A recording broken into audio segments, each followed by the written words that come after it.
Thank you so much for the question. It's actually a very good question because, there are often times you'll see that different groups within an organization may think differently about diversity and inclusion. That's why it's so important to be very specific when you do assessments and, have different types of survey questions that are geared towards people. But the most important thing is that when you do an assessment for an organization, make sure that your front end questions are able to be cut by these particular groups that you're looking for. So say, for example, you want to know the different responses by demographic. Make sure that you have those selections. If you want to have it by different groups of physicians, maybe different departments, make sure you have those selections up front so that when you have your assessments completed with the questions you would like to understand on how to prioritize diversity and inclusion, you'll be able to actually query your questions by those groupings that were answered. And that would give you very clear-cut information to how to prioritize D&I plans.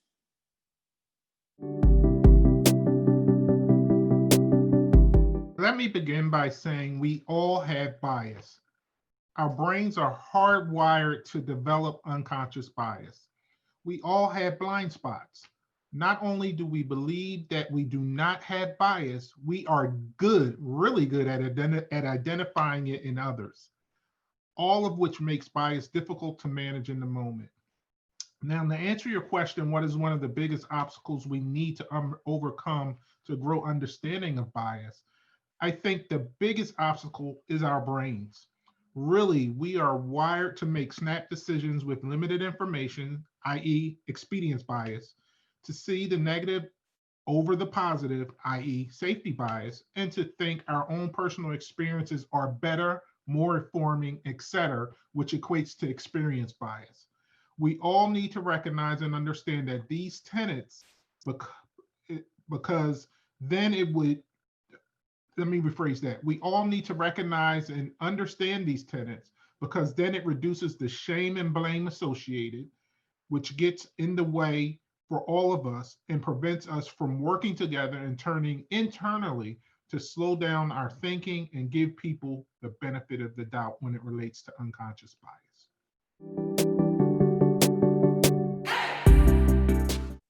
So one of the questions that was posed at the end of our webinar was, diversity and inclusion are important, especially in healthcare.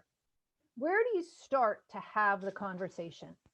And that is just a fantastic question.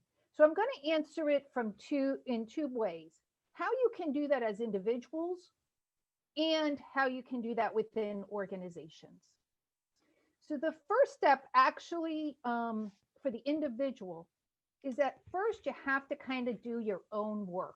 And that's kind of a diversity, equity, and inclusion mantra.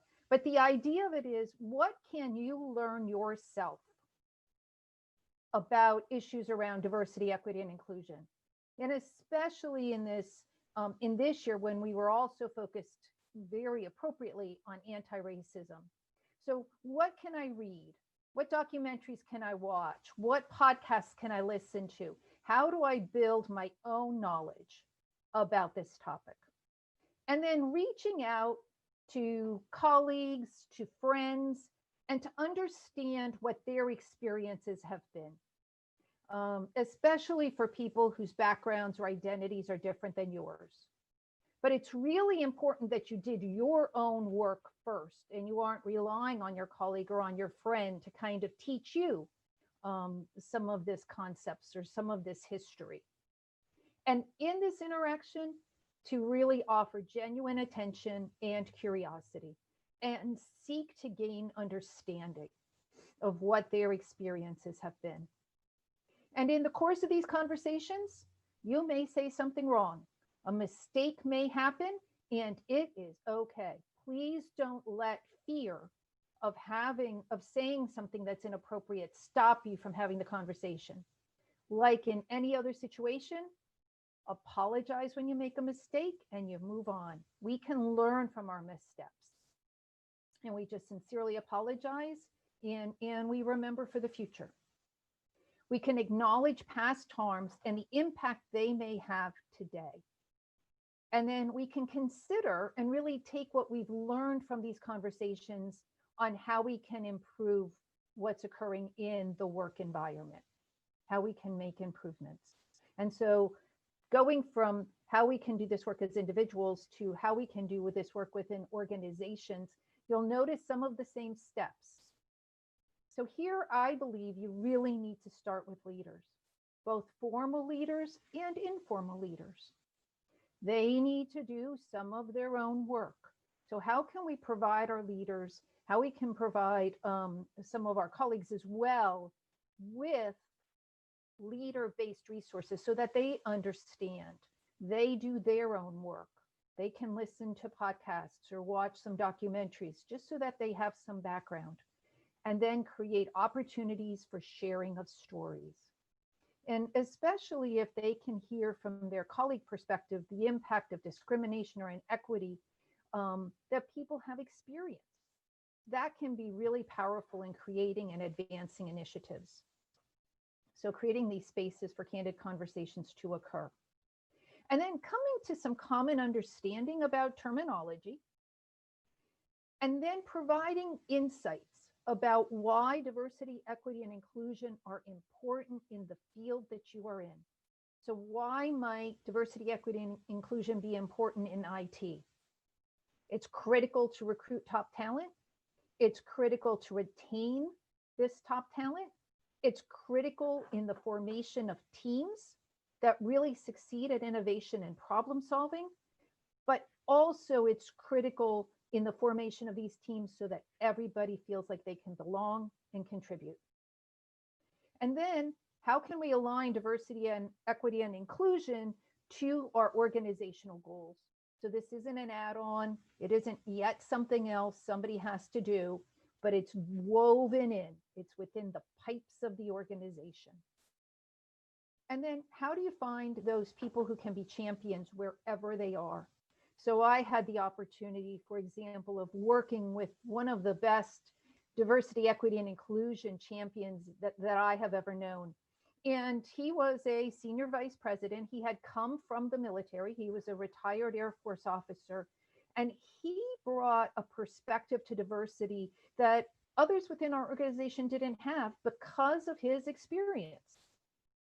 And he was so successful in increasing the diversity, the cultural backgrounds of colleagues, bringing people into our organization who had come from different walks of life, who brought different skills and experiences to the work that we're doing. And so you have to kind of talk with people and figure out who are going to be your champions, and then how can you be supportive of the work that they do in their scope, in their area of influence. And then you build diversity, equity, and inclusion into existing structures and policies. Might be an executive incentive plans, things like that. So it just gets woven into your organizational culture, and it just becomes the way that we do work around here.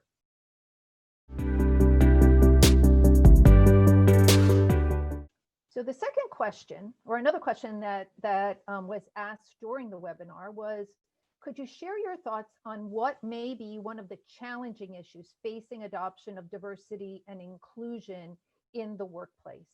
And from my perspective, the most challenging issue is sustaining momentum. So often things will happen, such as we saw this year with the death of George Floyd and the social unrest and the protests and things that happen. And everybody wants to do something about diversity, equity, and inclusion. And we start doing some good work, and then something else will happen. The news cycle will change. The organization will face competing priorities, and all of a sudden diversity, equity, and inclusion gets passed to the side again. So companies with track records in creating inclusive workplaces with equitable opportunities maintain focus even as other important issues emerge. And the way that you do this is by aligning diversity, equity, and inclusion into your organization's existing goals. And a skilled diversity, equity, and inclusion professional can do that in companies. They can demonstrate to executives how diversity, equity, and inclusion can be aligned with anything that the organization is seeking to do, whether it's in recruitment, retention, whether it's building the company, whether it's the company is growing in some fashion, whether it's new product development, whatever it is that the company is doing, there will be a diversity, equity, and inclusion aspect to it. And weaving the DEI components into the organizational goals will keep it front and center, and it will not sort of fall off to the side.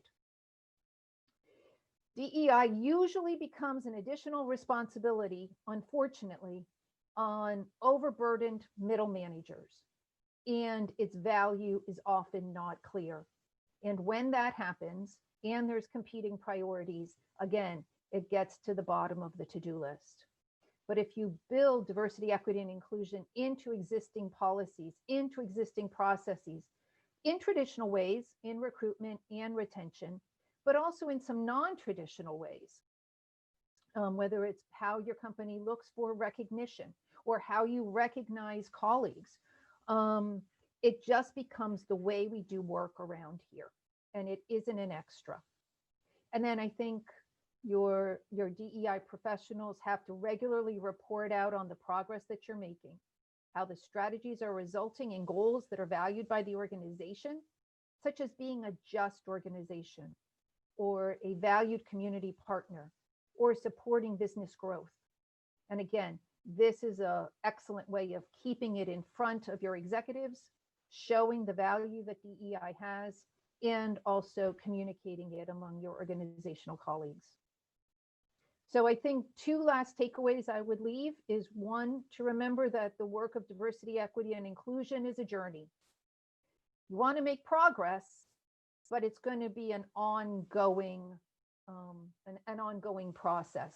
You're never going to be done, and you just kind of have to have the resilience that this is a journey requires. And then one of my dear mentors in the world of diversity, equity, and inclusion will often remind me that you eat an elephant one bite at a time. And so even though it might seem like you've got a lot of elephant left, you can't give up.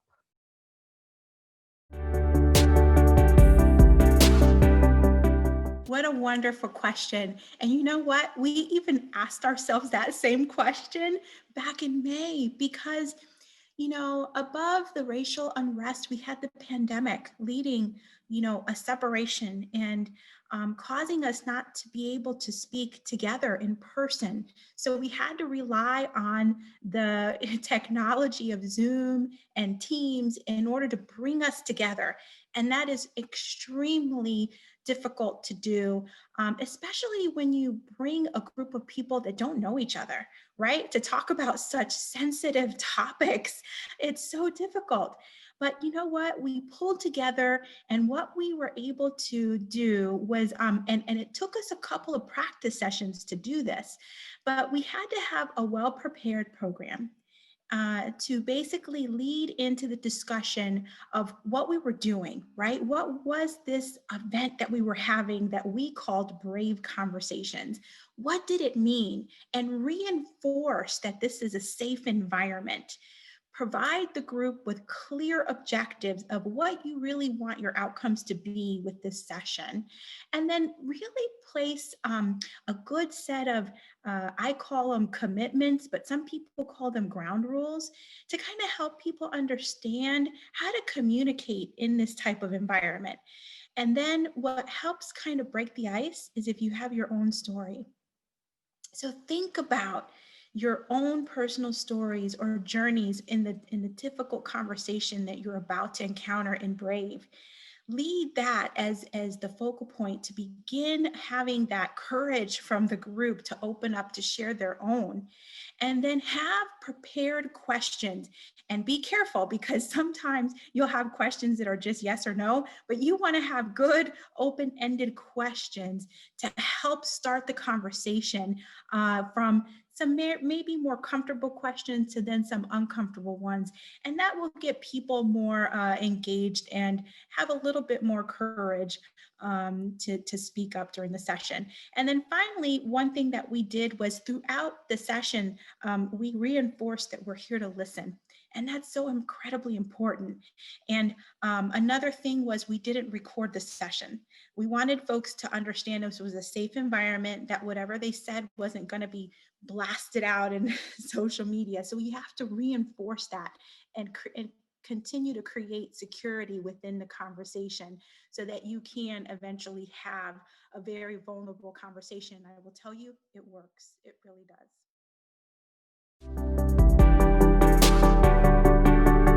I actually have two responses to this. First, now is the time to speak. In our current environment, it should not come as a surprise that you are sharing your ideas and observations. Historically, we have been hesitant to speak in fear of what the majority would think. We have been trained both consciously and unconsciously to be so concerned about a white audience and their acceptance. And that's just factual. You cannot grow, expand, open doors, and present ideas of inclusiveness and equity being afraid of what the majority will think or say. There will definitely be levels of discomfort, and I can almost guarantee you that there will be elements of implicit bias and in some instances, racial biases. However, there is no growth without change, and change has a tendency to be uncomfortable. That's my first response to this. My second response is, as a Black, Indigenous person of color, my suggestion would be to find an ally, find a champion, advocate, or person of any demographic who can sponsor you and create the space. It is important for people in power to defer and make space for BIPOC not only have a seat at the table, but to also have an authentic voice. Adverse to my first suggestion, I think there are times where it's also helpful to practice leaning in and sharing when the stakes aren't as high, with colleagues, with trusted peers, with coworkers, so you can find your voice and be comfortable with your voice. Even if your voice shakes, you will know you have hit your stride when you can have these difficult conversations with confidence and a steady voice.